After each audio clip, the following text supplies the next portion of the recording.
Kekerasan demi kekerasan kembali terjadi di tanah Cendrawasih, kali ini di Maibrat, Papua Barat. 4 prajurit TNI gugur diserang kelompok separatis teroris yang belakangan diklaim sebagai aksi Tentara Pembebasan Nasional Papua Barat (OPM), pimpinan Goliat Tabudi. Meski pemerintah terus memberikan perhatian serius dalam menyejahterakan Papua, nyatanya tetap saja muncul gerakan pengganggu keamanan yang berujung pada gugurnya prajurit TNI. Mengapa konflik di tanah Papua tak kunjung usai dan kini malah meluas ke Papua Barat? Inilah Prime Talk selengkapnya.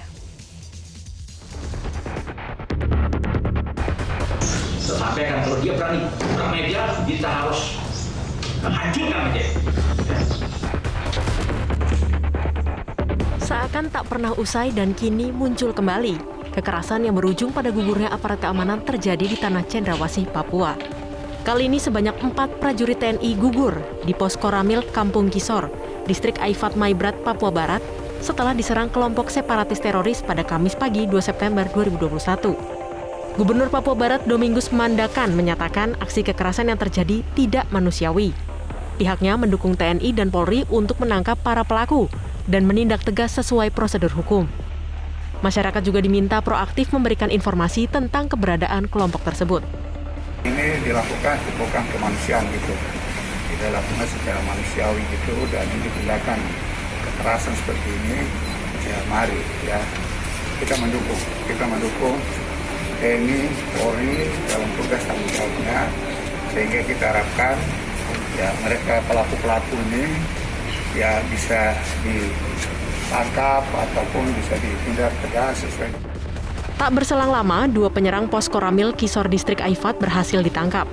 Pangdam 18 Kasuari, Maijen TNI Inyoman Kantiasa menyebut, kedua pelaku mengakui turut ambil bagian dalam penyerangan dan kini sedang menjalani pemeriksaan di Polres Sorong Selatan. Pangdam mengimbau kepada masyarakat Papua Barat untuk menghentikan konflik dan kemudian bersama-sama kembali membangun Papua Barat demi kesejahteraan rakyat. Hasil pengejaran kita sudah dapatkan 2 pelaku ya, yang ikut terlibat di sana dan sedang dalam pemeriksaan ya, dan mereka sekarang sudah mengaku ya, tadinya hanya informasinya hanya melempar-lempar batu, ternyata dia juga ikut menyerang ya, dan itu dalam proses pemeriksaan sekarang. Kepolisian bekerja sama dengan Korem 181. PVT terus bekerja sama mengumpulkan bukti atas peristiwa yang terjadi dan mencari para pelaku. Belakangan, Markas Pusat Komnas Tentara Pembebasan Nasional Papua Barat (OPM) menyatakan mengakui dan bertanggung jawab atas penyerangan pos Koramil Kampung Kisor. Dari Kota Sorong, Papua Barat, Tim Liputan Metro TV. Mengapa konflik dan kekerasan terus terjadi di tanah Papua? Benarkah pendekatan yang dilakukan pemerintah tidak cukup efektif untuk mengatasi permasalahan di Papua? Saya akan membahasnya bersama dengan Wakil Gubernur Papua Barat Muhammad Lakotani dan pengamat militer serta keamanan Koni Rahakundini Bakri. Selamat malam Pak Wagub dan juga Ibu Koni. Selamat malam. Oke. Baik, saya akan ke Pak Lakotani terlebih dahulu. Pak Wagub, bagaimana situasi keamanan di distrik Aifat Selatan, Kabupaten Maibrat pasca serangan KKP di pos Ramil, Pak?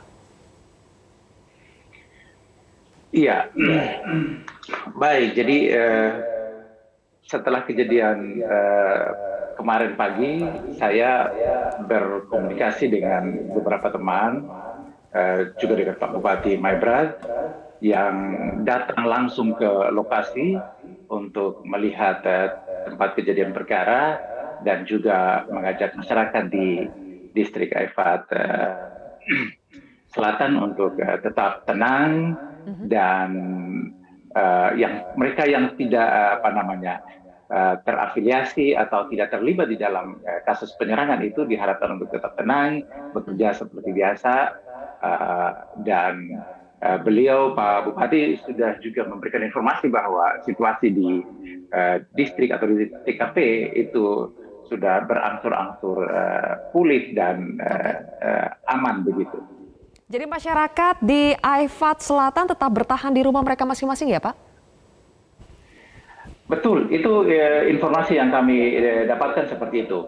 Dan Mbak Sylvia, itu besok pagi besok pagi rencana Pak Gubernur bersama-sama dengan Bapak Panglima Kodam 18 Kaswari juga Pak Kapolda Papua Barat akan datang ke Maibrat dan juga datang ke TKP untuk berkomunikasi, berdialog dengan masyarakat setempat untuk memberikan kenyamanan atau memberikan rasa aman bagi masyarakat yang tidak terlibat atau tidak masuk dalam, tidak tergolong di dalam kelompok yang menyerang Pos-Ramil Hisor ini. Pak Wagub, memangnya apakah ada indikasi ada masyarakat sipil yang terlibat dalam penyerangan kemarin? Sampai dengan saat ini kita belum punya informasi yang pasti tentang itu. Tetapi juga kami mendapatkan informasi dari kawan-kawan di lapangan bahwa sebetulnya kami juga dikagetkan sebetulnya ini Mbak Silvia dengan kejadian ini karena di Papua Barat 12 kabupaten dan 1 kota di Papua Barat selama ini relatif aman dan tidak pernah tersentuh dengan kejadian-kejadian serupa ini. Oleh karena itu kita juga tentu kaget dengan situasi ini, situasi di mana tentu mengagetkan kita semua karena pemerintah daerah, baik provinsi maupun kabupaten kota bersama-sama dengan TNI, Polri, itu sedang fokus, sedang serius untuk menangani pandemi COVID-19 serta dampak-dampaknya. Jadi kita tentu mengutuk dengan keras kejadian penyerangan ini. Baik, Bu Kony, selama ini jarang sekali terjadi aksi kekerasan oleh KKB di Papua Barat. Selama ini yang kita dengar di Papua. Menurut Bu Kony, apa yang saat ini sedang terjadi di Papua Barat? Kenapa muncul aksi dari KKB? Atau mereka yang mengklaim nama mereka sebagai Tentara Pembebasan Nasional Papua Barat Organisasi Papua Merdeka, TPNPB-OPM? Yang pasti kalau ditanyakan kepada saya, ini kekhawatiran saya bahwa ketika beberapa bulan lalu ya, kalau nggak salah itu bulan Mei ya, pernyataan tantangan dari OPM tentang pasukan setan TNI gitu segala macam itu kan itu sudah dikomandangkan gitu kan. Dan waktu itu sudah dinyatakan juga bahwa oleh Pak Teddy Sembong ya, si juru bicaranya TPNPB ini, bahwa dia tuh siap memerangi pasukan TNI itu dimanapun. Itu bulan Mei. Sekarang tuh sudah bulan September dan menurut saya tindakan TNI untuk kemudian betul-betul mengejar mereka tanpa menunggu ada kejadian sepertinya belum begitu konkret terwujud. Nah mungkin sekarang apalagi dan kalau kita melihat dan sekali lagi sambil begini saya sampai menghimbau agar seluruh foto-foto atau apapun yang beredar itu di take out karena sangat tidak manusiawi dan sangat menyakiti keluarga yang ditinggalkan. Kita sangat berduka cita tentang itu dan sekali lagi tolong itu dibantu oleh Kominfo untuk menghapus semua foto-foto itu. Tapi yang paling penting adalah sekarang bagaimana TNI itu bertindak demikian tegas menghadapi ini. Karena sekali lagi saya sih melihatnya dari bulan Mei udah ditantang kok gitu, soalnya TNI itu ayo kemana sini, kami sudah menghimbau kepada militer Indonesia, malah menyebutnya setan kolonial coba. Kita disebut setan kolonial. Nah, dari bulan Mei Bu Kony sudah ditantang, terus yang diserang langsung Pos-Ramilnya 4 prajurit gugur. Apa sih yang kurang dari aparat keamanan dan intelijen kita?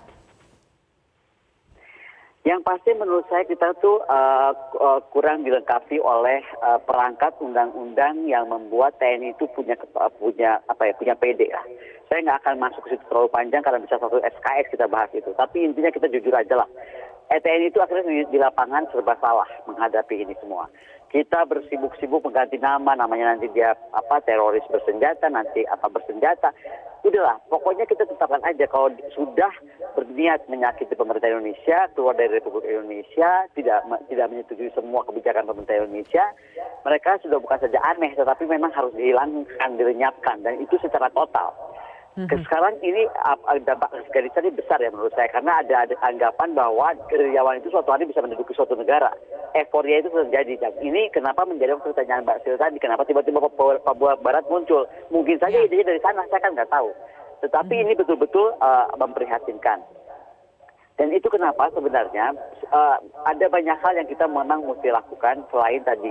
Apakah koordinasi di lapangan ini berjalan baik ya antara misalnya BIN gitu kan, BAIS untuk faktor intelijennya gitu kan.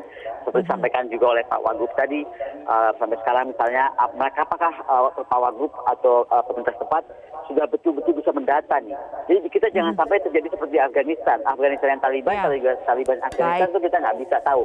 Nah, ini tidak boleh terjadi di sini kelamaan, dan sekali lagi seperti Mbak bilang, ini kenapa lama sekali ya? Ya faktor yang membuat lama yang pasti kalau saya tangkap dari lapangan nggak diberikan kekuatan hukum yang tetap kok. Di poin itu, Bu Kony tadi Anda bilang kan TNI serba salah. Terus ini sebetulnya kan sudah bertahun-tahun aparat TNI Polri diturunkan di lapangan, baik itu di Papua Barat, tapi keamanan di tanah Papua itu relatif tidak stabil. Apakah sebetulnya Anda lihat pemerintahnya masih tanggung dalam mengerahkan pasukan keamanan untuk memburu kelompok-kelompok bersenjata ini, atau koordinasi di lapangan yang mampet, atau sebetulnya ada isu lain? Koordinasi di lapangan menurut saya satu hal, tapi yang paling parah adalah kita itu tidak jelas ini tuh mau dianggap apa. Tadi saya kembalikan menerangkan lagi, kalau ini mau dianggap teroris, gitu ya, separatis itu anggap teroris lah. Sekarang sepakatnya nggak kita itu, ya kan? Artinya apa? Harus dimusnahkan. Siapa yang memusnahkan? Bagaimana keterlibatan TNI baik dalam mulai pencegahan, penangkalan, penindakan. Jelasnya itu koridornya. Karena kan ini tarik-tarikan terus nih antara TNI Polri, atau sekarang bikin aja gabungan khusus pasukan yang menurut saya dilatih khusus untuk terrain Papua, untuk segala macam model semak, belukarkah, rawakkah, hutan salju, gunung salju Papua, apapun itu, yang betul-betul memang begitu ada apa-apa tuh mereka di-deploy. Jadi pasukan khusus yang khusus lagi. Saya udah nggak tahu apa namanya. Karena udah harus dilakukan. Kalau tidak, ini akan terus merendahkan harkat martabat TNI sendiri. Bayangkan bulan Mei sudah ditantang kok oleh Dedi ini, coba dia sudah berani menantang. Tapi terus apa kita pernah menyerbu misalnya pos TPNPB. Sekarang nggak usah nunggu kita serbu duluan posnya itu, gitu. Mereka udah menetapkan kok daerah TPNPB mana saja divisinya, jenderalnya, komando-komandonya, itu yang kita harus sekarang gantian serbu. Dan artinya Indonesia itu harus menjadi kokoh, tegak, melindungi tentaranya. Jadi tidak boleh lagi kita kalah oleh suara-suara dunia internasional. Itu nomor satu. Nomor dua, secara diplomasi pun harus aktif. Bagaimana Bu Kony? Halo? Secara diplomasi pun harus aktif, karena jangan sampai di mata dunia internasional apa yang dilakukan oleh mereka ini adalah suatu kebenaran gitu. Karena kita terlalu takut menyatakan bahwa mereka separatisme yang harus dibabat sampai tuntasnya. Jadi semua kegamangan itu membuat mereka semakin besar dan semakin liar bertindak, dan sekali lagi ya semakin sadis. Oke, saya kembali ke Pak Wagub terkait dengan labelisasi. Pak Wagub, sebetulnya dari pemerintah kita sudah mengatakan bahwa KKB ini sebagai kelompok teroris. Tapi kan ada resistensi, ada penolakan dari masyarakat Papua sendiri. Karena mereka tidak mau bahwa satu masyarakat ini dianggap sebagai teroris. Padahal yang dimaksud pemerintah adalah kelompok ini, kelompok yang memang sudah menyebar teror. Sebetulnya di mata Pemprov bagaimana Pak keberadaan dari Tentara Pembebasan Nasional Papua Barat OPM ini di mata Pemprov Papua Barat? Mbak, jadi setelah kejadian kemarin kita juga dikagetkan kalau kemudian tiba-tiba muncul ada juru bicara yang mengklaim bertanggung jawab atas penyerangan kemarin pagi. Karena sesungguhnya di Papua Barat dari 12 kabupaten dan 1 kota di Papua Barat selama ini relatif aman dan tidak ada insiden serupa ini.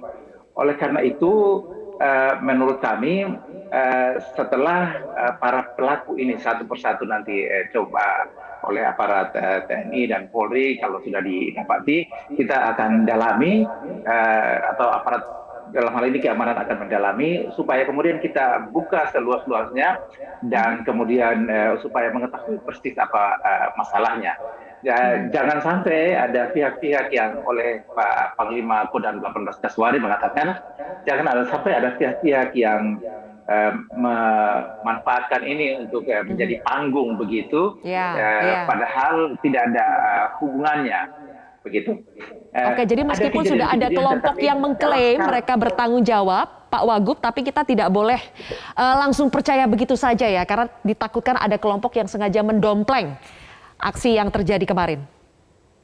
Iya, kira-kira seperti itu. Karena selama ini, kalaupun ada kejadian, ada kasus-kasus, sesungguhnya kasus kriminal murni, kasus kriminal misalnya ada yang menyasar aparat kepolisian yang bertugas di pos-pos penjagaan tertentu, tetapi itu sangat kecil sekali dan kasuistis. Lalu kemudian setelah diproses sesuai dengan masyarakat sipil biasa, begitu. Baik, berikutnya kita akan berbicara soal apakah memang pendekatan keamanan atau pendekatan senjata yang selama ini kita lakukan belum efektif atau memang sebetulnya yang dibutuhkan bukan pendekatan senjata tapi pendekatan kesejahteraan. Kita akan bahas lebih jauh nanti pemirsa usai jeda. Kan Papua itu jangan dengan senjata, jangan dengan letusan pistol dan sebagainya, tetapi harus dengan dialog demi kesejahteraan. Itu intinya. Dan tadi kita jelaskan juga keseluruhan kebijakan negara yang sudah dan akan terus dilakukan gitu. Bahwa kalau soal KKB tentu saja karena namanya kelompok kekerasan bersenjata ya kita selesaikan secara hukum gitu. Itu aja kan, meskipun harus dialog dan tanpa senjata, kalau kita tidak bertindak terhadap pelanggaran hukum juga tidak boleh, karena penegakan hukum itu bagian dari upaya memperlancar dialog-dialog bagi seluruh rakyat Papua yang di luar KKB itu. Baik, itu tadi pernyataan dari Menko Polhukam Mahfud MD. Bu Kony, saya ingin minta tanggapan Anda. Jadi tidak bisa hanya dengan pendekatan senjata, tapi harus juga dengan pendekatan dialog, pendekatan kesejahteraan. Bagaimana tanggapan Anda?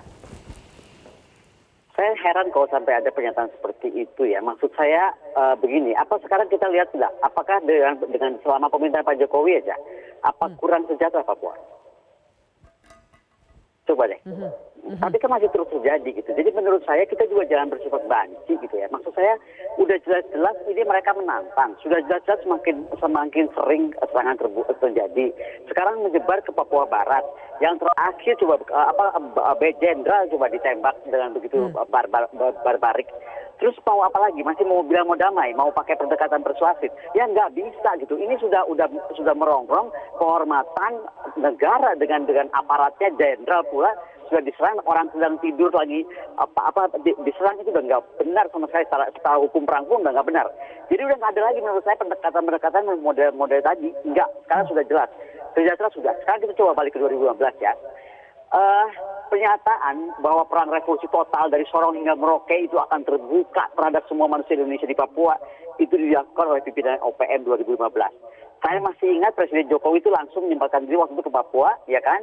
Kemudian mencoba menyalukan negosiasi gitu kan, yang intinya bagaimana agar pendekatannya itu persuasif. Misalnya, ya kan? Ada barter antara narapidana politik waktu itu di Papua, ya kan? Ya. Terus kemudian barter lagi misalnya kebijakan memberikan akses masuk jurnalis asing. Tapi coba, Papua dibangun, apalagi Papua menjadi provinsi termahal di negara ini, ya kan? Tapi tetap bersikukuh kok mereka menuntut merdeka.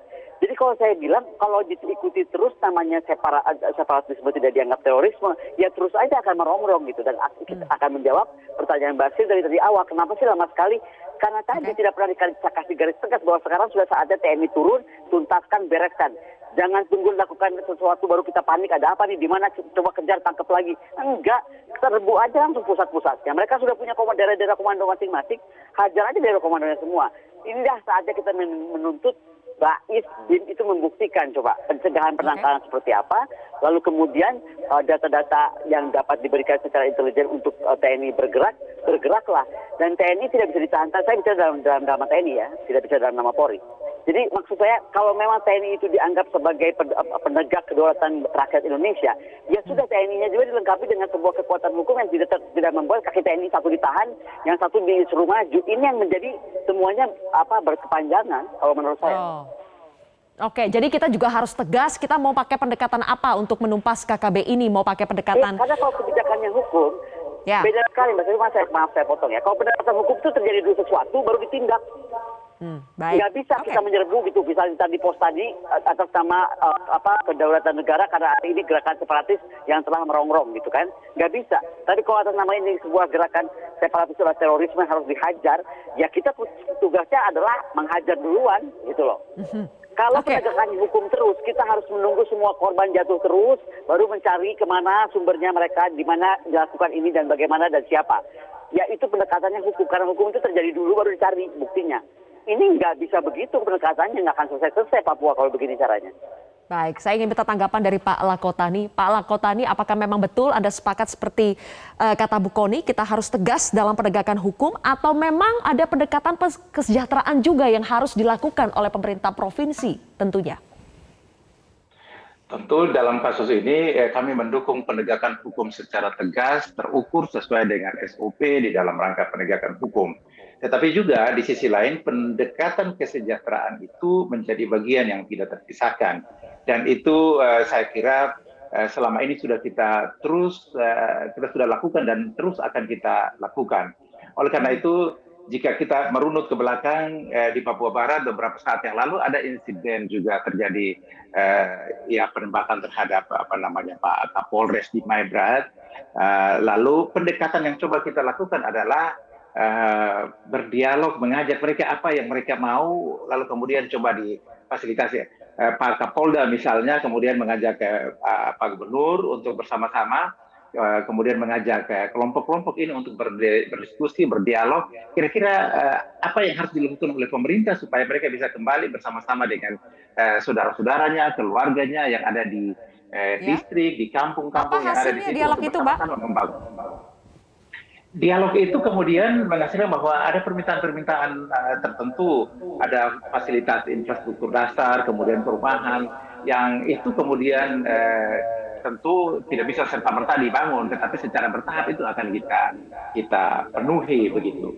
Pak Lakotani, kalau kita lihat ya Pak, kita sekarang bicara lebih jauh soal pendekatan kesejahteraan. Tadi Bu Kony juga sudah menyampaikan tak kurang-kurang sebetulnya pemerintahan Jokowi ini memberikan prioritas kepada pembangunan Papua dan juga Papua Barat. Kalau kita lihat saja deh dari dana Otsus dan juga dana tambahan infrastruktur untuk Papua dan Papua Barat selama 20 tahun terakhir sampai 138,65 triliun. Tapi kenapa Pak pendekatan kesejahteraan selalu dirasa kurang oleh sebagian warga Papua dan juga Papua Barat? Mbak, saya juga ingin, Pak Silvi, saya juga ingin sampaikan di sini. Membangun Papua itu jangan kemudian ada hitung-hitungan matematika. Seolah-olah dengan dana 100 sekian triliun yang dikasih ke Papua, itu dalam 20 sekian tahun loh. Itu jika dibandingkan dengan Jakarta, APBD Jakarta itu 1 tahun itu di 83 triliun, 84 triliun mungkin. Dengan kemudian Papua, dengan luas wilayah yang seperti itu, tantangan kondisi geografisnya yang luar biasa, kemudian kabupaten kota Papua itu ada kurang lebih 30 kabupaten yang tersebar di berbagai, ada di daerah pesisir, ada di daerah pedalaman, pegunungan, dan di daerah sungai-sungai. Begitu juga Papua Barat dengan 12 kabupaten dan 1 kota.